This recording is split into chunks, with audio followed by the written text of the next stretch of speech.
I was very much expecting something that was not orthodox. Playing Danielle as part of the chemistry lesson was, I'd say, a very, very challenging one, but really rewarding, because although it's a really dark story and sad, to hopefully a more, I don't know, lighter world. It starts with some really, really heavy and difficult subject matter. I think when you're dealing with that, it's good to do as much research as possible and try and get the story right from all angles. Um, and so Danielle was very, very challenging, but again, that's almost the more rewarding. So with regards to my performance and how different it really was to a radio shoot, I think I can put it in a way that this was completely choreographed.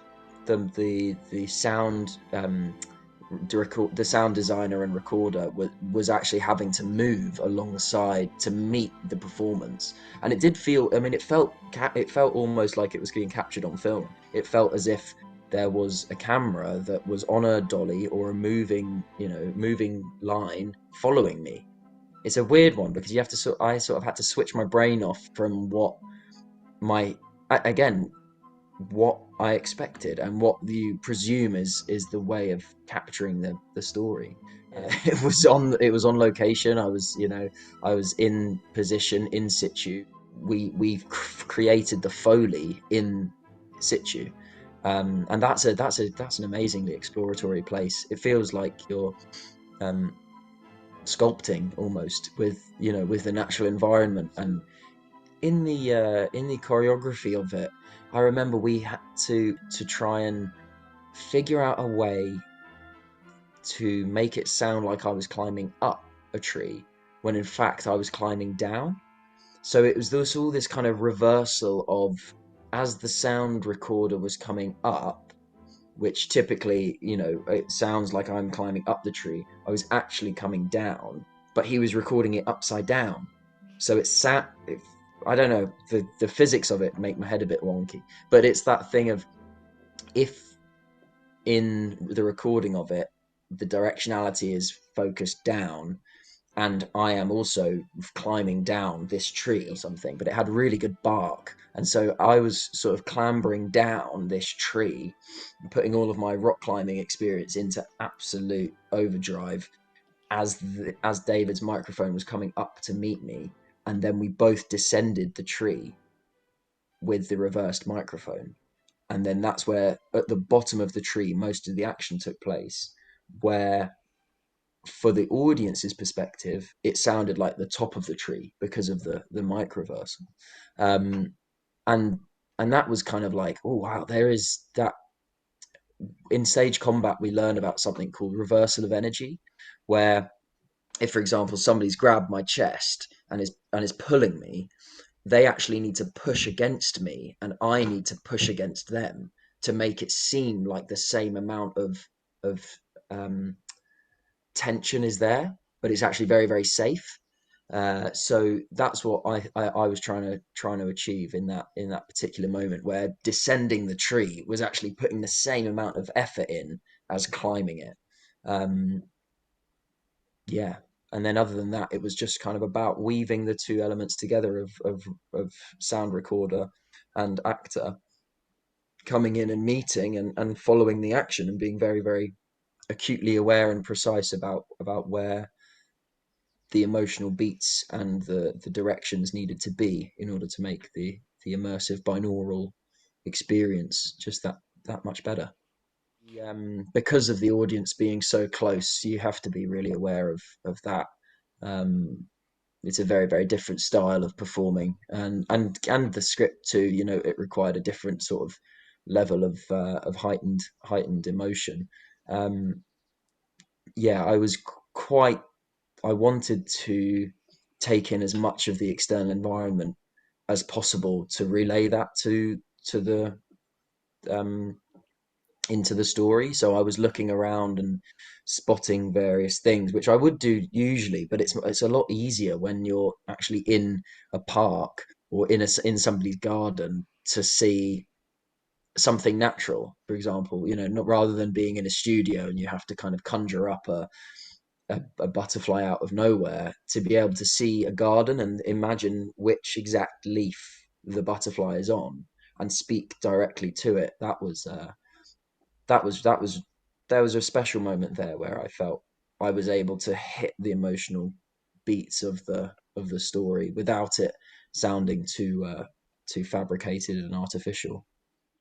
What drew me to this piece as an actor and as an artist was that um, not only was it taking place in a new medium that I'd never come across before, and so for me, expanding my technological proficiency in the world that is coming in, I felt that reflected in in the piece of like, I don't understand this new world that's coming through, but let me try. I want to be able to try and figure out if this might work, in terms of what my acting career might go down. Would it Is it a potential? Is immersive voiceover a potential medium that I could delve into? Um, and I thoroughly enjoyed it, and I enjoyed the experience of it. As kind of awful that is to say about what the actual character's going through in that moment. That's what drew me to it as an artist and as an actor. Was me asking myself the question: can these stories be told in new ways?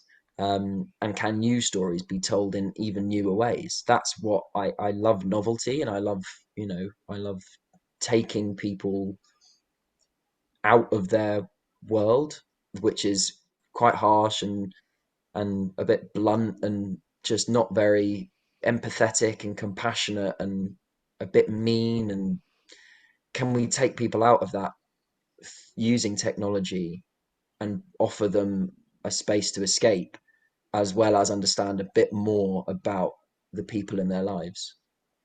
I think as an actor, we're our job is to pretend to be other people in order to tell a story. Having it being around her father's, as you said, bigotry, that really um, helped define the responses and the reactions that Danielle would have had to things in the past. So I didn't have to kind of build too much backstory in. The conflict is what story thrives in, and is what people really like to watch. And I think, or listen to in this case.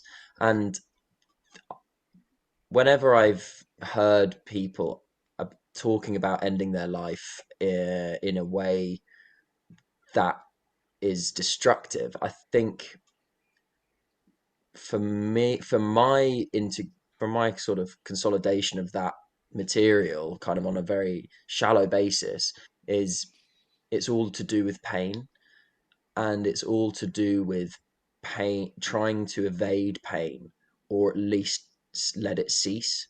And the ceasing life means ceasing the pain.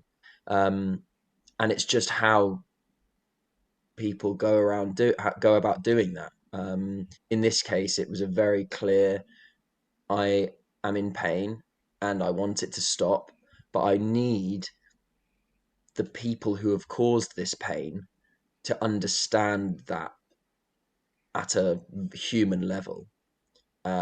Almost fighting fire with fire in a way. It's sort of, if you're going to cause me this pain, well, I'm going to cause you the same pain, because I can't. There is no other way. There's no other communication style other uh, than hurt and yeah, pain to get through to Johnson. I think that's what Danielle is picking up on, a communication style that she's been indoctrinate or just grown up with. Not maybe indoctrinated is a bit harsh, but it's that when you grow up around a certain language, and if that language is pain and violence, then you're going to react in a similar manner. At the moment, I have just in the last 6 months have graduated from Royal Birmingham Conservatoire, where I received a master's a distinction in my master's in acting. So I am currently an actor looking for work, whether it be role play work or voiceover work, TV, film, stage, etc.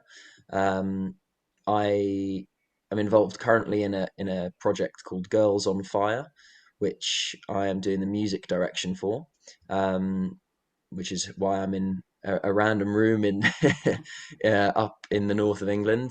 Yeah, further in that, I suppose my aspirations would be to continue my music work, and to bring it into the acting world, whether it be telling a one man show with music, which focuses on a man loosely based around myself who has a gambling addiction, and he faces his demons through the help of an unexpected friend in the space of a half an hour. I would love to see a short film version of it.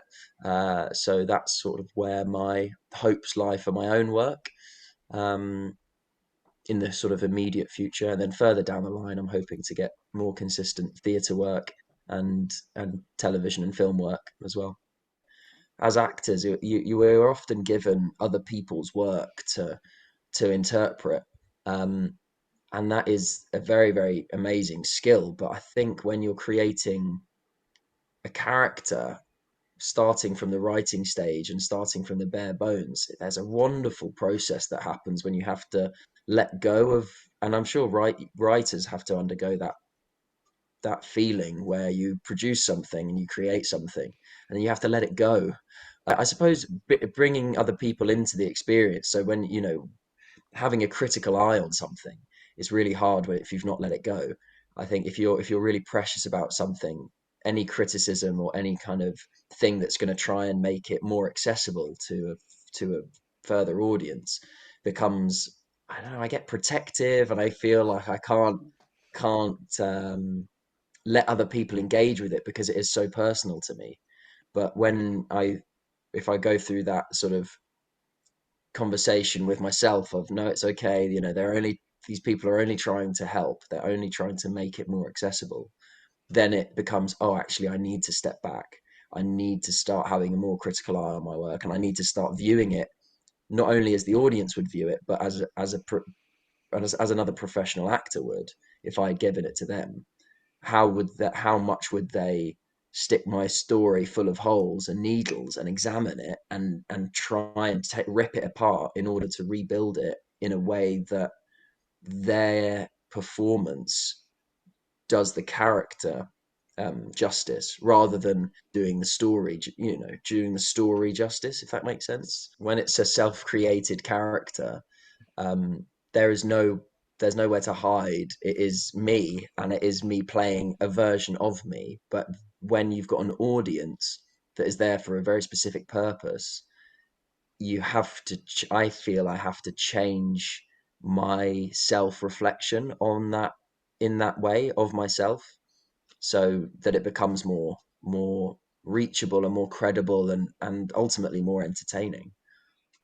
The difference between performing a role that has been written for you or written by somebody else, versus producing your own work, there's a big distinction in terms of where the examination comes from. Rather than it coming from the outside in, it has to come from the inside out. And there has to be a different set of tools that you use when producing your own work versus when you're examining somebody else's writing. It's a very difficult decision to decide what to play and what not to.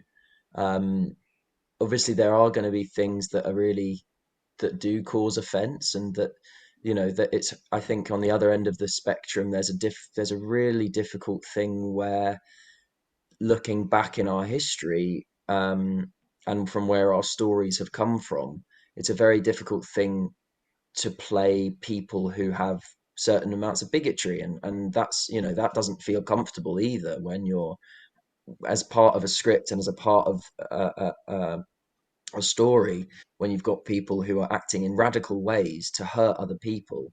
um, I think as actors, we our language is empathy, and we're trying to empathize with um, with characters. I spoke to one man when I was up in Scotland who said that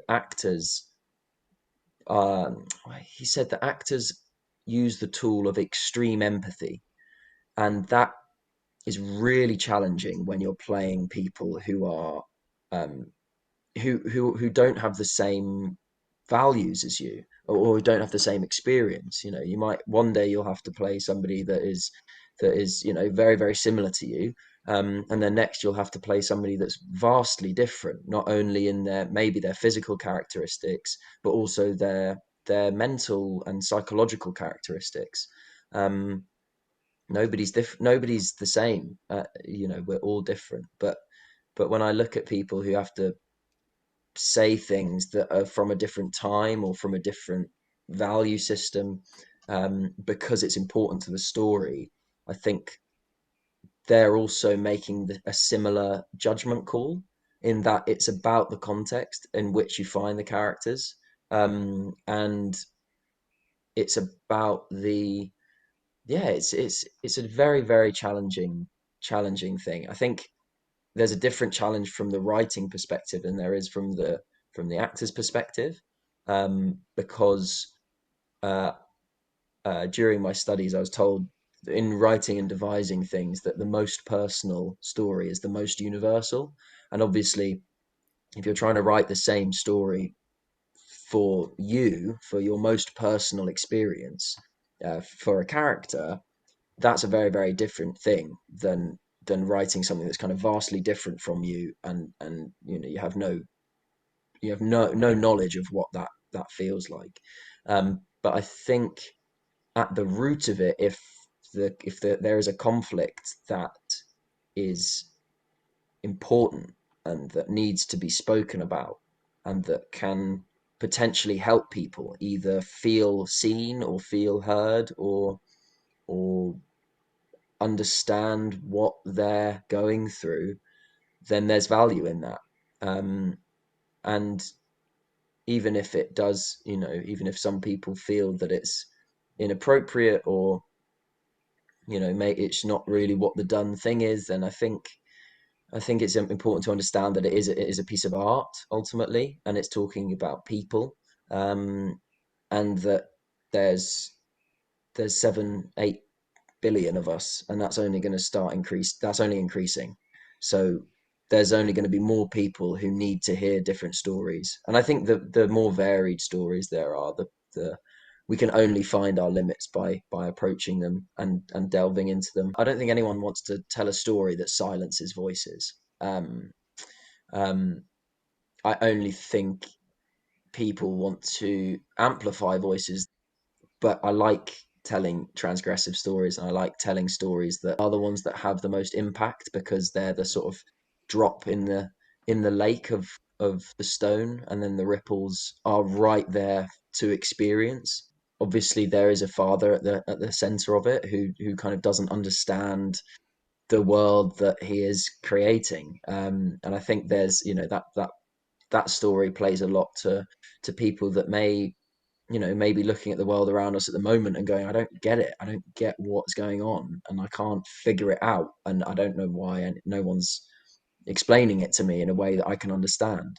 Um, but that, no, that's why these stories are important to have, and to try and reflect any kind of uh, different opinion and new version of the story.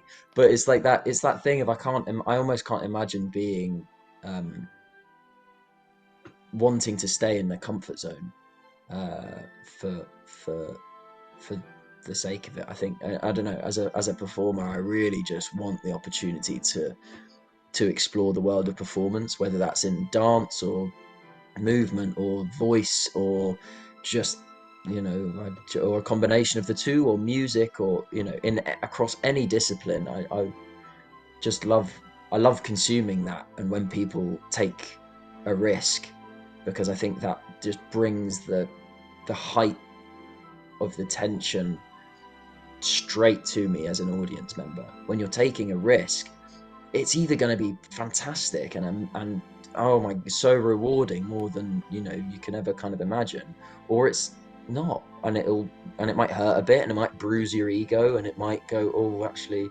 yeah, that's not for me. But at least I did it, and at least I gave it my best shot. I, as an actor, was taught that that being human is a multisensory experience, um, and our job as actors is to do what people feel and allow other people to maybe feel. That's kind of what we're about. So just using, if you just shut your eyes and just take a few deep breaths and just try and imagine a different place through what you hear, that's all we're doing. It's changing the way that we think. And I don't know, my background in psychology is definitely and neuropsychology is just loves the fact that we can shut our eyes and smell and taste and hear things. I grew up listening to radio drama, and I felt like I was the only one that listened to radio drama at the age of like 18 on long drives. I mean, it's such a huge world of new possibilities that you can kind of take anywhere. And I think that's the joy of audio drama, is that you can literally listen to it anywhere with with headphones. Now it's on the go, and you could be in Starbucks, and it's so versatile. It's such a versatile medium. I would say just keep exploring, because the world is much bigger than just Netflix and Amazon. It's not at all what you're going to expect. And I think that for me, that's what being an audience member is. It's being thrown off. And if you want to be excited, kind of yeah, figure out something maybe about yourself, then go and give the chemistry lesson a listen.